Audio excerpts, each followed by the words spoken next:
В Сухуми продолжаются работы по укладке асфальта и ямочному ремонту столичных дорог. На данный момент на площади Диаскура возле ресторана «Дэм» идет укладка асфальта. Работы выполняет администрация города Сухум, подрядчик – Дорожное ремонтно-строительное управление города Гудаута.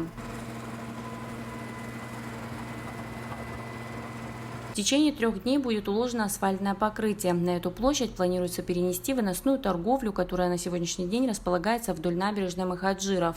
По поручению главы администрации города, управлением Горстрой была составлена смета на замену асфальтно-бетонного покрытия на площади Диаскура.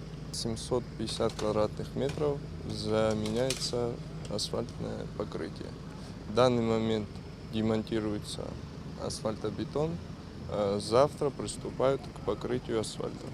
Ямочный ремонт столичных улиц продолжается. Отремонтирована самая сложная улица Лакоба. Далее был произведен ремонт улицы Гулия. Идут ремонтные работы по улице Генерал Адбар. По словам заместителя директора Дорожно-ремонтно-строительного управления администрации города Сухум, только на улицу Лакоба ушло до 55 тонн асфальтового покрытия. Может хватить год, не меньше.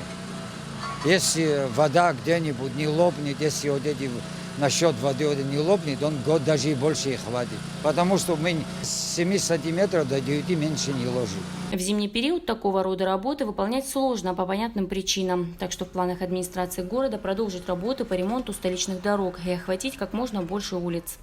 Элана Какаля, Давид Давидс, специально для Абхазского телевидения.